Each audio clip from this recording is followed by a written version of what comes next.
Baik, selamat datang kembali di channel saya, di channel Tirta Musitama. Di channel ini Anda akan mendapatkan informasi seputar sukses belajar di pendidikan tinggi. Nah, kali ini juga saya sudah kehadiran tamu yang luar biasa. Seorang sahabat lama yang sekarang sedang melanglang buana di Jerman. Halo, apa kabar Bung Tris? Ya, halo Prof. Tirta. Terima kasih Prof. Ya, selamat Ya, datang ya. Berkenan kita ngobrol-ngobrol santai di channel saya ini ya. Ini banyak ya. para mahasiswa nih, Bung Tris ya. Banyak mahasiswa, banyak juga dosen-dosen muda yang mencoba untuk ya kita belajar seputar gimana sih sukses belajar di perguruan tinggi ya. Mau dari yang sederhana tuh, misalnya bikin paper ya, penelitian begitu, bikin skripsi. Ada juga yang tugas-tugas di S2 maupun sampai S3.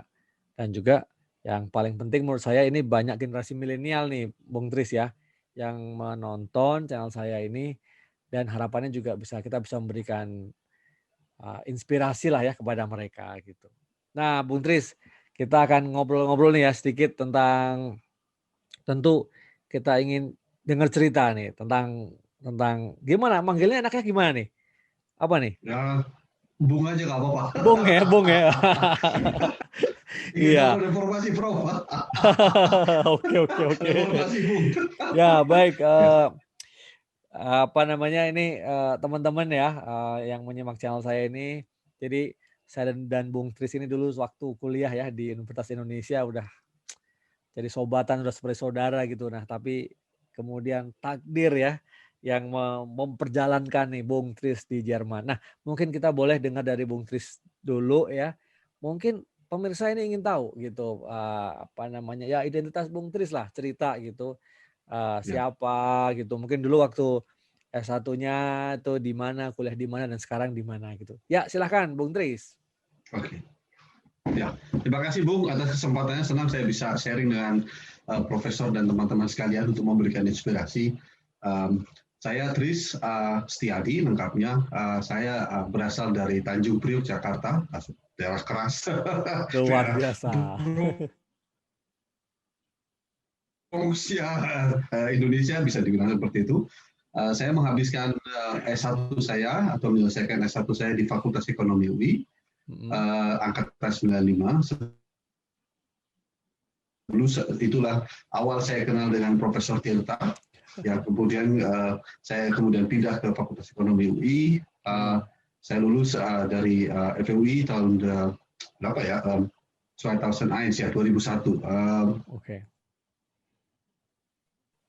Setelah itu um, halo Prof, Ya Bung Tris lanjut, ini internet agak connection-nya agak bermasalah. ya, Prof, oke, nggak apa-apa ya, ini kan memang Prof. memperlihatkan bahwa kita dengan hubungan di Jerman, jadi agak-agak ada delay sedikit lah ya gitu. Gimana Bung Tris? Ya, mohon maaf Prof, kita lagi ada sedikit masalah ya dengan internet. Oke, nggak apa-apa. Um, saya apa namanya? Halo Prof, dengar Ya, saya? lanjut lanjut ya. Prof, Ya, Prof, dengar silakan. saya? Bisa Prof, bisa bisa, silakan. ya. Setelah saya lulus dari FUI, saya kemudian melanjutkan pendidikan S2 saya di apa namanya di Reutlingen University, tepatnya dulu di ESB, European School of Business, Oke. di Reutlingen University of Applied Science, Mhm, um, untuk menyelesaikan MBA saya mhm. di Hochschule Reutlingen. Setelah selesai, saya tadinya ingin melanjutkan seperti mengikuti jejak Profesor Tirta untuk melanjutkan ke PhD degree. Mhm. Saya waktu itu sudah terdaftar sebagai how to call it Vorbereitung, karena begini, karena kalau saya dari Hochschule of Mhm. Applied Science, Mhm. University of Applied Science, Ya, saya tidak bisa langsung ke university untuk melanjutkan PhD. Jadi oke. saya ikut kursus persiapan dulu di Uni Dresden, TU Dresden, Mhm. itu di Technische University Dresden. Um, tapi karena waktu itu saya tidak dapat beasiswa, kemudian saya apa namanya cancel.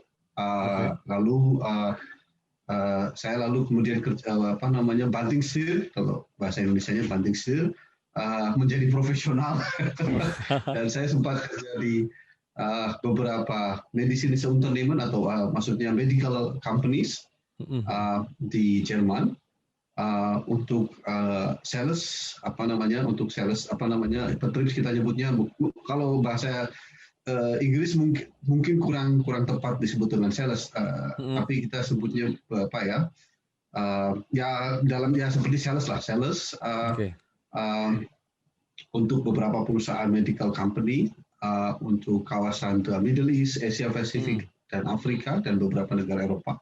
Lalu kemudian saya sempat juga kerja di perusahaan lighting global company yang pusatnya di Austria. Saat ini saya tinggal di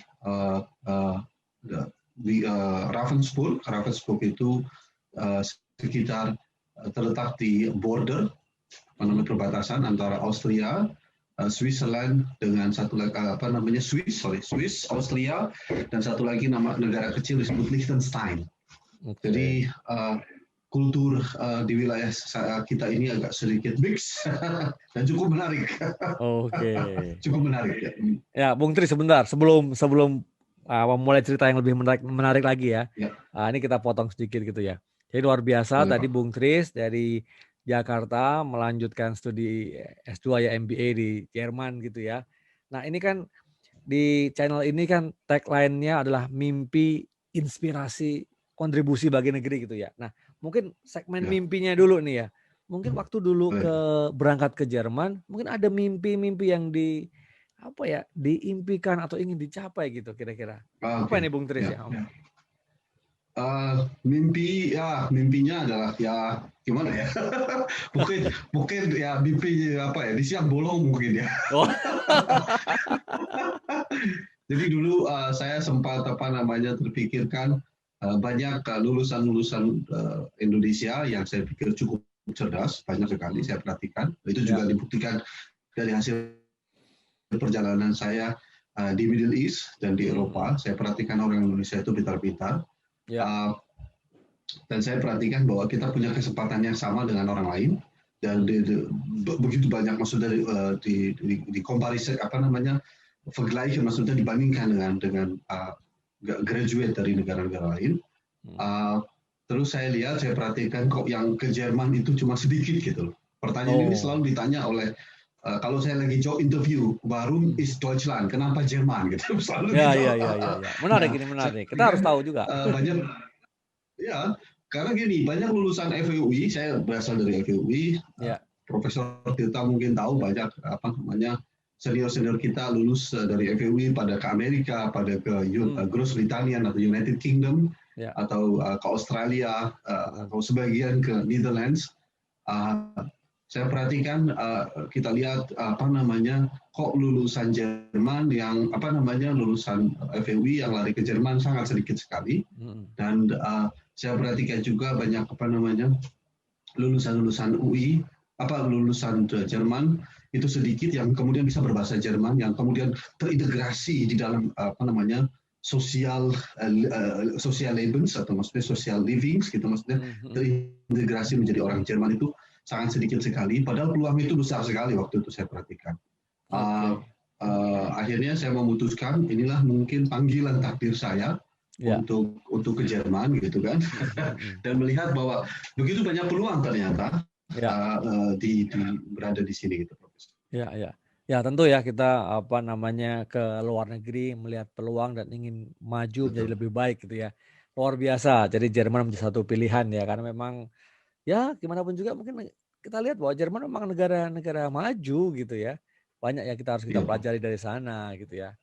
Nah Nah tadi cerita yang menarik tuh tadi Bung Tris ya, setelah motivasi jalan ke Jerman, sekolah, kemudian tadi banting setir gitu ya. Tapi sebenarnya itu kan pilihan-pilihan Ada orang pada satu titik itu kan harus menentukan pilihannya. Sekolah, kuliah, kemudian istilah banting setir itu kan semacam hijrah begitu ya. Semacam kemudian menentukan bahwa harus berubah nih sebagai manusia lah kira-kira gitu ya. Kemudian memutuskan untuk bekerja gitu loh. Nah, itu apakah ada semacam Apakah survival ataukah memang atau apa tuh kira-kira motivasinya yang mendorong untuk hijrah tadi? Maksudnya hijrah dari belajar menuju Ya ke artinya kan dari tadi kerja belajar gitu, ya, Prof. belajar kan sudah Oh, selesai gitu, langsung ke profesional memang ingin berkarir begitu maksudnya di sana gitu untuk bekerja di perusahaan-perusahaan yang hebat-hebat tadi atau memang ada sesuatu lain gitu loh. Kan tadi kan ingin sekolah juga ya melanjutkan S3, tapi kemudian memutuskan betul, untuk betul. bekerja begitulah. Nah, kira-kira Ya, motivasi switch antara itu kan ya, ada semacam persimpangan gitu ya. Mungkin ini yang nanti bisa para betul, pemirsa juga betul, bisa jadi belajar gitu. Ketika ada pilihan untuk betul, lanjut betul. lagi atau saya sekolah dulu deh nanti bisa lanjutnya nanti atau memang pilihan saya itu lebih baik langsung kerja gitu. Kira-kira gimana tuh, Bung? Ya, ya eh, apa ya namanya ceritanya gimana? Ceritanya cukup menarik ini. Maksudnya gini, Profesor. Ceritanya cukup menarik. Jadi begini, Profesor. Uh, waktu itu memang saya dihadapkan pada satu seperti Profesor bilang di persimpangan jalan. Saya mau kemana gitu kan? Ya. Saat itu saya melihat bahwa saya lulusan apa namanya waktu itu sekolah bisnis gitu, sekolah bisnis. Waktu di Indonesia sekolah manajemen, ngambil jurusan manajemen di EKPUI. Lalu ngambil S2-nya International Business Development. Saat itu saya sebenarnya punya niat mau melanjutkan untuk PhD. Setelah selesai PhD pulang, melanjutkan seperti Profesor Tirta, balik ke kampus gitu kan, ngajar gitu terus seperti Profesor lah. Gitu. Cuma ternyata apa namanya pada satu titik saya melihat atau saya memperhatikan bahwa bisnis itu adalah sesuatu yang sifatnya praktis gitu. Maksudnya kita harus dihadapkan harus diuji coba gitu di luar. Labnya itu bukan di kampus, labnya itu adalah di entity, di apa namanya corporate gitu, di corporate atau di business entity. Itu satu. Kedua, saya perhatikan memang banyak profesor-profesor yang di Jerman itu. Saya tidak bicara profesor di universitas ya, tapi bicara di Hochschule atau University of Applied Science. Kebanyakan profesor-profesor yang di University of Applied Science mereka setelah menyelesaikan S3-nya, mereka terjun ke industri, Profesor. Mereka terjun ke industri, setelah mereka mengumpulkan pengalaman banyak, mereka kemudian di-hijack, diundang oleh Universitas of Applied Science, untuk mereka ditawarkan, you mau nggak join kita, gitu, untuk menjadi profesor, gitu, untuk jadi dosen di kampus. Dan yang ketiga itu, proses belajar learning proses itu adalah sesuatu yang kita sampai meninggal gitu. Saya percaya itu bahwa kita harus belajar setiap hari apapun situasinya, apapun kondisinya. Pada satu titik itu kemudian saya bilang oke, saatnya untuk saya bukan berhenti kuliah tapi menunda proses itu untuk kemudian terjun ke industri untuk melihat ada apa sih sebenarnya di industri itu, karena menurut saya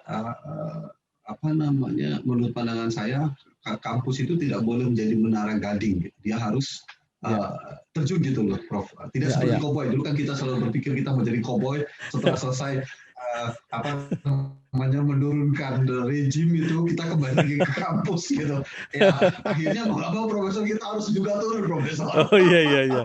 Turun ke dunia nyata lah gitu ya. Tapi turun tangan Profesor untuk mendedikasikan diri kita untuk memberikan sesuatu yang baik ke komunitas kita, ke masyarakat kita.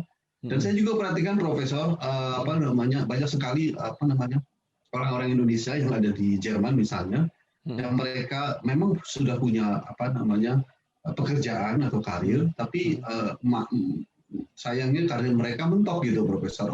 Jarang sekali kasus-kasus kayak Habibie yang bisa mencapai tingkat-tingkat tertinggi gitu. Maksudnya di bidang profesional atau memberikan kontribusi atau terlihat sebagai kita terbukti bisa membuktikan sesuatu bahwa kita juga bisa seperti yang lain.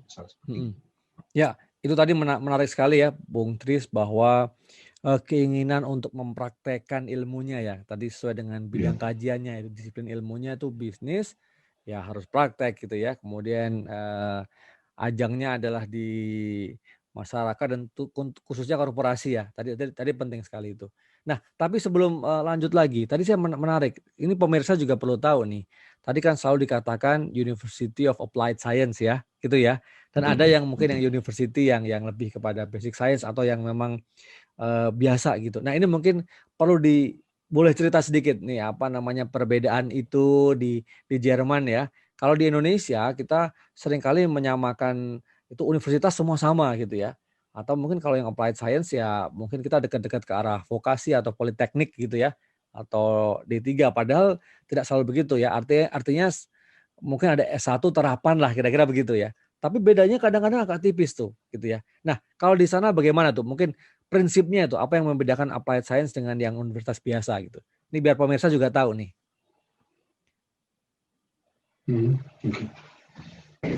Ya, halo Prof. Jadi gini, memang kadang-kadang sulit ya untuk membedakan universitas aplikasi gitu atau applied science. Mungkin seperti kata Profesor sampaikan itu cukup tepat untuk mendefinisikan tempat saya kuliah University of Applied Science itu sebagai aplikasi itu universitas aplikasi gitu. Jadi bedanya seperti ini, kalau universitas itu memang didedikasikan lulusan-lulusannya untuk menjadi dalam ristung maksudnya direction ke arah ilmuwan, pengembangan ilmu yang dibasiskan pada misalnya eksperimen atau di labs gitu. Jadi studi-studi kasus, case study dan pendekatan yang digunakan lebih ke arah scientific. Jadi scientific untuk eksperimen di labnya itu di kampus lebih banyak seperti itu. Sementara kalau Universitas of Applied Science itu lebih banyak adalah kolaborasi antara universitas dengan industri. Jadi industri. Jurusan-jurusan yang ditawarkan pun sebagai konsekuensi itu juga sangat terlihat perbedaannya. Misalnya begini, kalau di universitas itu ada jurusan misalnya sejarah gitu, misalkan fakultas sejarah misalnya, jurusan sejarah misalnya, atau tapi kalau di fakultas di Hochschule atau University of Applied Science itu dia tidak ada jurusan-jurusan humaniora ya kalau nggak salah. Jadi kayak misalkan humaniora ya? Humaniora itu nggak ada. Jurusan sastra itu ada tapi sedikit sekali. Ada beberapa universitas fakultas itu menawarkan tapi beda arahnya. Tapi humaniora itu kurang dan jurusan sastra itu hampir nggak ada. Gitu. Dan jurusan ilmu politik misalnya itu nggak ada. Ilmu komunikasi itu nggak ada. Yang ditawarkan di Hochschule itu biasanya adalah jurusan teknik. Teknik ya? Oke. Teknik. Atau yang kedua jurusan Betriebswirtschaft. Betriebswirtschaft itu artinya ilmu ekonomi bisnis. Oh, oke. Ilmu ekonomi bisnis. Jadi kita mesti bedakan lagi. Kita tidak pakai pendekatan Amerika ya. Kita tidak pakai pendekatan Amerika. Kita tidak pakai pendekatan manajemen, tapi kita pakai pendekatan administrasi niaga. Yang lebih cocok ilmu administrasi niaga atau ilmu ekonomi bisnis. Gitu. Maka kalau di Jerman kita nyebutnya Betriebswirtschaftslehre. Betriebswirtschaftslehre itu berada biasanya di Volkswirtschaft. Volkswirtschaft itu kalau diterjemahkan secara kasar adalah ekonomi, gitu, ilmu ekonomi. Nah, Betrieb itu artinya usaha, kalau niaga atau usaha. Sementara jurusan manajemen yang dikenal di Fakultas Manajemen, walaupun saya dari Fakultas Ekonomi, tapi kita ini bicara objektif aja, Prof. Ya, betul. Nah, ini kan sesuai ciri khas masing-masing kan pendidikan di negara masing-masing. Ya. Kalau di Jerman itu kita lebih cocok sebenarnya pendekatannya kepada Fakultas Ilmu Ekonomi dan Bisnis gitu. Memang kita bagian dari situ. Dan Hochschule of Universitas of Applied Science itu cuma bisa biasanya menawarkan jurusan teknik atau jurusan Betriebswirtschaftslehre. Betriebswirtschaftslehre itu artinya ekonomi bisnis gitu istilahnya, atau administrasi niaga dalam tanda kutip. Nah, itu ilmu manajemen itu tidak ada jurusannya. Mereka biasanya masuk ke dalam Betriebswirtschaftslehre atau ekonomi manajemen gitu, itu biasanya masuk ke Betriebswirtschaftslehre. Betriebswirtschaftslehre itu adalah dalam terjemahan bebasnya ilmu ekonomi bisnis atau administrasi niaga dalam tanda kutip seperti itu. Ya, jadi kalau mau sedikit agak dibedakan dengan di Indonesia, mungkin yang lebih ke Fakultas Ilmu Administrasi itu sebenarnya ya, walaupun mungkin tidak sama-sama persis ya. Nah, sedangkan Iya yang sama persis. satunya di FA. Oke, ini ya buat pemirsa ini jadi pelajaran, jadi satu hal menarik sekali gitu ya.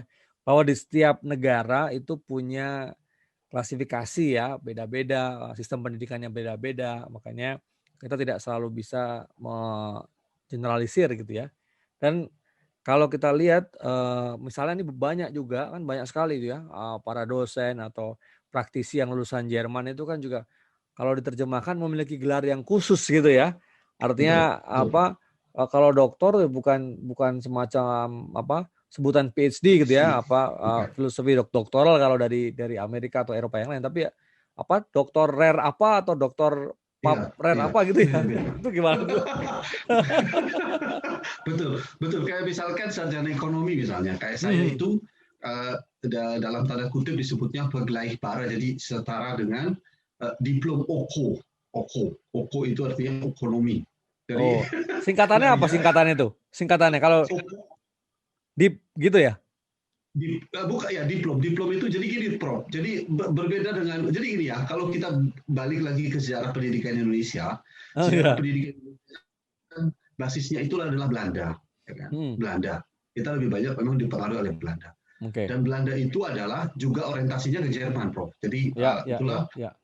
kita banyak miripnya antara Belanda, Jerman dengan Indonesia banyak. Nah, Hmm, hmm. kalau kita lihat diplom itu setara kalau dulu di Indonesia kayak S1-nya gitu dulu ya, yang Satu dulu. ya. Sekarang saya tidak bicara sekarang.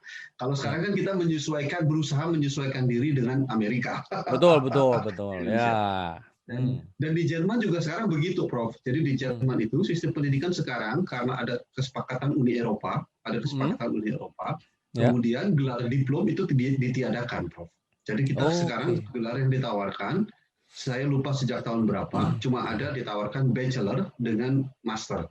Bachelor master di University of Applied Science. Hmm. Sementara kalau di universitas mereka menawarkan program bachelor, master dan doktoral. Jadi ada beberapa perbedaan lagi, Prof, yang mungkin tadi saya lupa Ya, sampaikan. ya. Jadi perbedaan universitas konvensional, jadi Hmm. universitas ya, Ya. universitas biasa itu dia mereka yang berhak mengeluarkan gelar PhD atau gelar S3 ya, doktor, Hmm. gelar S3.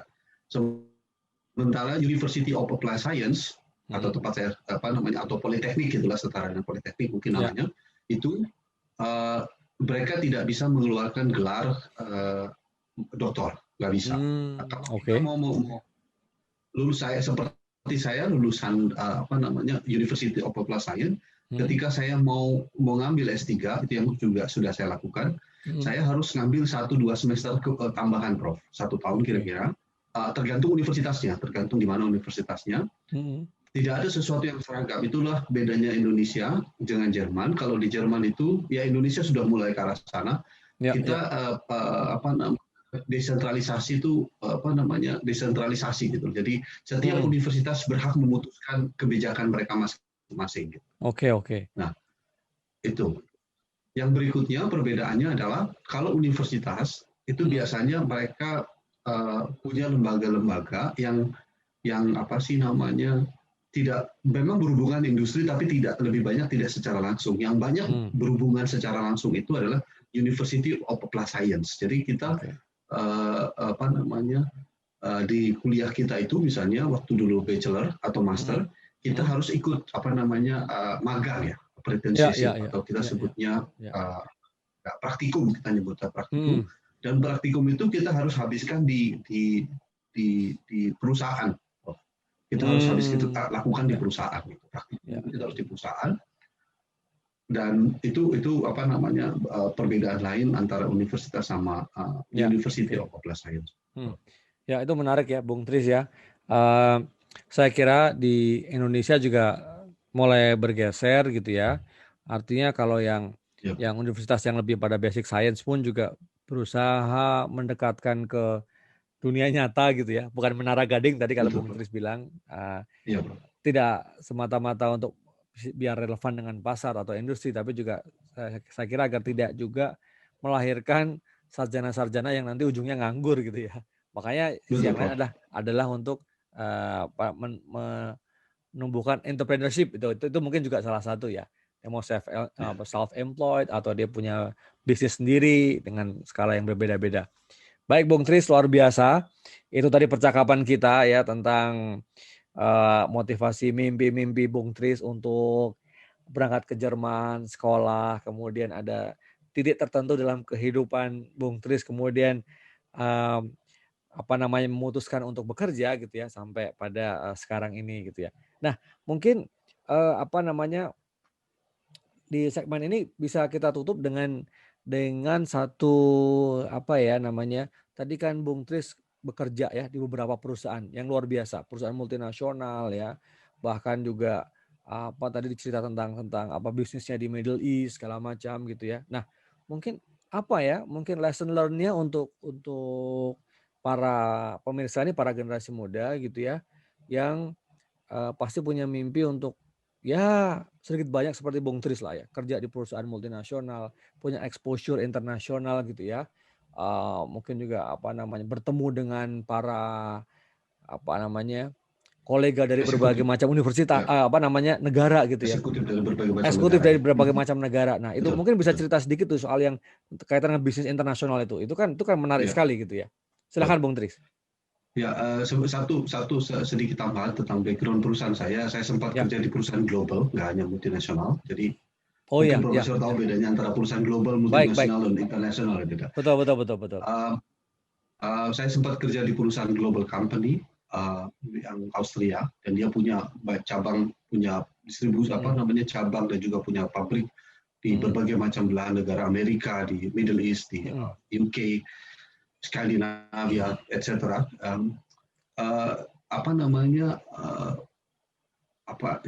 Lesson yang bisa saya pelajari, dan saya juga bertemu dengan berbagai macam eksekutif dari berbagai macam negara. Pada satu titik saya perhatikan memang orang seperti saya itu awalnya juga saya merasakan bahwa saya merasa gitu, saya orang Asia, kita orang Asia, mohon maaf, dan mungkin Profesor juga pernah mengalami waktu Profesor di Jepang gitu, gimana bahwa kita kadang-kadang masih dipandang sebelah mata gitu, biasa, dan satu titik perasaan itu adalah perasaan yang wajar, logis, karena itu adalah perasaan human ya, maksudnya manusia biasa seperti itu, siapapun itu. Saya pelajari juga beberapa tokoh seperti Einstein atau Picasso itu juga mengalami hal yang sama seperti kita. Bahwa pada akhirnya kita harus streben gitu, kalau bahasa Jermannya. Streben itu artinya fighting gitu, berjuang gitu. Bahwa kita harus melawan itu semua, stereotip yang menyatakan bahwa itu kita rendah, kita bodoh, kita itu nggak bisa apa-apa. Itu semua cuma ada di dalam fantasi kita. Gitu. Jadi kalau kata orang Jerman kita sebutnya Einstellung. Einstellung itu artinya mindset kita yang harus yang harus kita rubah, bahwa ketika kita berhadapan atau kita dikonfrontasikan dengan bahwa maksudnya pertama kita harus punya mindset bahwa kita bisa melakukan seperti yang orang lain lakukan, siapapun itu, mau dia orang Jepang, dia mau orang Amerika, maupun dia orang UK, semua sama menurut saya gitu ya, punya kelemahan, punya kekurangan, dan mereka juga manusia seperti kita, cuma bedanya mereka makan roti, kita makan nasi, itu kan misalnya. dan kita juga pada akhirnya bisa mati gitu, sama seperti yang lain, maksud saya seperti itu. Dan kita bisa seperti mereka, dan kita harus menghadapi atau melawan semua perasaan-perasaan minder kita, dan kita harus paham bahwa kita punya hak juga untuk punya mimpi yang di atas setinggi langit gitu. Betul, luar biasa. Kita berhak punya mimpi itu, dan jangan pernah menyerah gitu, jangan pernah menyerah, karena di balik menyerah itu saya selalu ingat kata-kata Nietzsche gitu, filsafat Jerman, sesuatu etwas die mich umbringe, mich verstärken. Jadi sesuatu yang tidak membuat saya terbunuh akan memperkuat saya gitu. Jadi itu yang harus saya tanamkan. Setiap kali saya ada diskusi dengan direndahkan gitu. Saya sering di Middle East gitu, pertemuan pertama dengan customer saya, pertemuan customer saya yang orang Middle East, mereka memandang saya rendah gitu.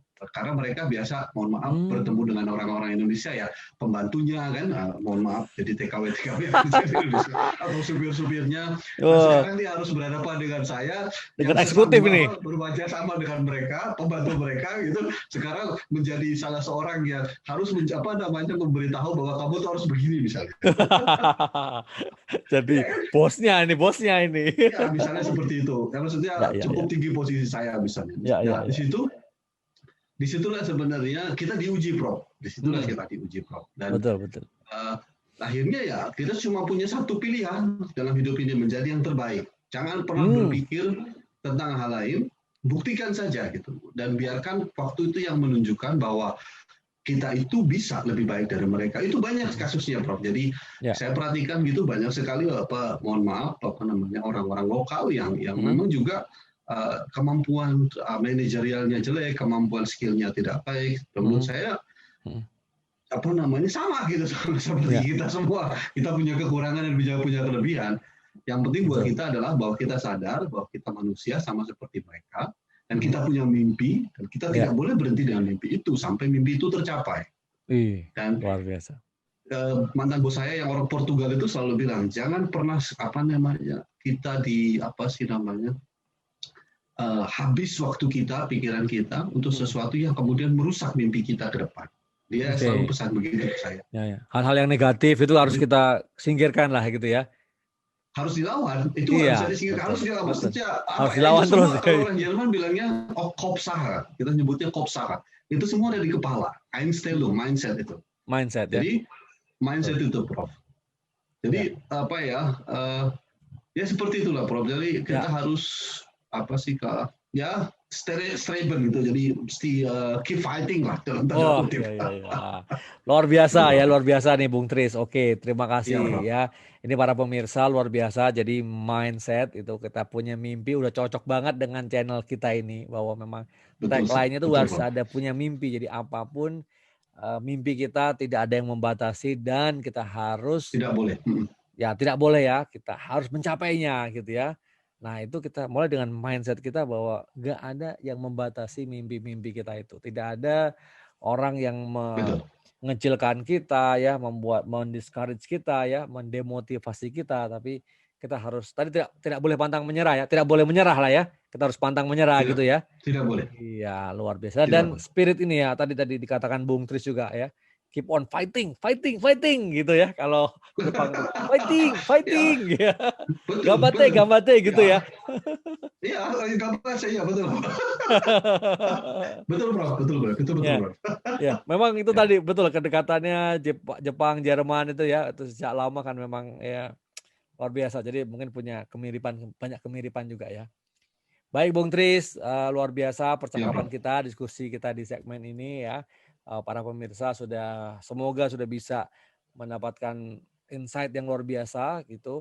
Seorang Bung Tris Tiadi ya, itu yang saat ini bermukim di Jerman, di sebuah kota, saya bayangkan kotanya indah ini ya. Gimana kotanya Bung? Sedikit deh. Kotanya pasti indah ya. Ada perbatasan di border, ada Switzerland, ada kota yang lain-lain. Waduh, itu pasti ingin itu kita berkunjung ke sana ini, Bung. Oh iya, betul. Jadi kita nyebutnya Schwaben gitu, Oberschwaben, dan juga Bodensee, Lake of Constance nyebutnya orang. Itu kita berada di perbatasan. Kita terletak dekat dengan kalau orang Indonesia nyebutnya danau. Kita nyebutnya sebenarnya karena Jerman cuma punya lautnya kecil sedikit, maka kita menyebutnya juga sea gitu atau laut, tapi sebenarnya terjemahan yang benarnya adalah danau. Mereka punya mimpi punya laut yang banyak gitu, tapi ternyata nggak tercapai, jadi sebutnya sea. Padahal itu danau gitu. Iya. Ya, saya selalu ngeledekin begitu ke orang Jerman. Nah, danaunya itu melewati 4 negara, Jadi melewati melewati Switzerland, melewati Austria, melewati Jerman. Nah, itu juga di sini banyak merupakan salah satu kita sebutnya sebagai destinasi tempat wisata. Jadi kalau orang Jerman dari Jerman Utara atau Jerman dari bagian barat atau Jerman bagian timur, mereka sering juga berlibur ke kita. Kita ini disebutnya sebagai Jerman bagian selatan. Dan kebudayaan kita memang di sini agak berbeda dibandingkan dengan Jerman-Jerman yang lain. Salah satu perbedaannya adalah bahwa lokasi kita itu banyak sekali perusahaan, para pemikir-pemikir besar, inovator-inovator besar. Mungkin pernah dengar nyebutnya Javelin. Pernah dengar Javelin yang balon udara. Oh iya. Penemu balon udara. Ya, itu lahir di daerah kita. Lalu ada juga yang disebut dengan Dornier. Dornier itu adalah orang yang berhasil mengaplikasikan penemuan Javelin ke pesawat seperti model sekarang. Ya. Dia menerapkan metode teknologi dari Javelin itu, dari balon udara menjadi pesawat seperti yang kita kenal sekarang. Ya. Itu Dornier itu ya ada besar lahir dan di sini juga gitu. Dan lokasi kita banyak sekali kayak BMW itu kira-kira sekitar nggak jauh dari tempat kita, sekitar 200 kilo, nggak terlalu jauh. Lalu ada Mercedes, ada Porsche, ada Audi, itu semua hampir sebagian besar berasal dari kita. Dan itu ada sejarahnya sejarahnya bahwa wilayah kita ini bagian selatan ini termasuk pertama yang paling makmur di seluruh Jerman. Kedua, kita disebut sebagai think tank. Think tank dari Jerman. Jadi otak-otak orang pintar-pintarnya di situ ya. Inovator-inovatornya di situ semua. Ya, inovator, orang-orang pintar. Makanya sistem pendidikan kita termasuk yang terbaik di seluruh Jerman di sini. Universitas-universitas yang kita miliki juga universitas-universitas berkaliber besar seperti Munich atau Stuttgart atau Karlsruhe jadi terus juga kita juga dekat kita terutama di tempat saya tinggal itu nggak terlalu jauh ke Austria, ke Swiss, di mana kebudayaannya cukup mix Prof. Jadi kebudayaannya cukup mix. Meskipun mereka seperti orang desa gitu juga agak sedikit kolot dalam tanda kutip gitu. Desanya Eropa lah ya. Ya desanya Jerman gitu, desanya Jerman kolot dan gitu. Jadi orangnya juga agak berbeda gitu. Kalau profesor ke Frankfurt lebih open, atau ke profesor ke Berlin atau ke Munich itu lebih open gitu. Kalau di sini agak sedikit konservatif dalam tanda kutip gitu, Prof. Ya baik, luar biasa. Nggak ada habis-habisnya kalau cerita sama sobat lama, saudara lama saya ini ya. Waduh, luar biasa. Prof. Tapi kita senang, kita bangga. Bung Tris sudah di sana, sudah kita bisa bilang mapan dalam arti mimpinya ada yang mungkin belum semua ya, tapi sebagian mungkin sudah tercapai. Bersama keluarga bisa menaklukkan Jerman. Ini inspirasi ini yang perlu ditangkap nih oleh teman-teman semua, oleh para pemirsa nih, terutama para milenial ya. Nggak ada batasan, kita mau meraih mimpi kita, mau di Indonesia, mau di luar Indonesia ya, itu sky is the limit ya. Itu dunia ini juga bermacam-macam negaranya, jadi silahkan saja raih mimpi kalian semua. Baik, Bung Tris, sekali lagi terima kasih atas sharingnya ini. Semoga akan membuka ya wawasan buat teman-teman juga yang melihat. Dan silahkan jangan lupa teman-teman, Anda bisa berikan komentar, dan juga nanti saya minta Bung Tris juga bisa merespon gitu ya pertanyaan-pertanyaan dari teman-teman semua gitu ya. Dan yang belum like, belum subscribe, silahkan subscribe channel ini. Nanti saya akan makin semangat gitu untuk mengundang nih, bicara lagi dengan Bung Tris dan teman-teman yang lain, memberikan insight-insight yang insya Allah bermanfaat buat kita semua ya, dalam pengembangan diri kita, kemajuan diri kita, memotivasi diri kita untuk maju, untuk sukses, untuk berhasil, untuk kebaikan, terutama buat kebaikan teman-teman juga, dan pada dasarnya nanti, pada gilirannya nanti untuk bangsa dan negara dimanapun kita berada. Baik, terima kasih Bung Tris, sukses buat Bung Tris ya. Sampai ketemu lagi kita nanti dalam pertemuan berikutnya. Terima kasih Bung Tris. Yuk, assalamualaikum. Waalaikumsalam, Prof. Terima kasih, Prof.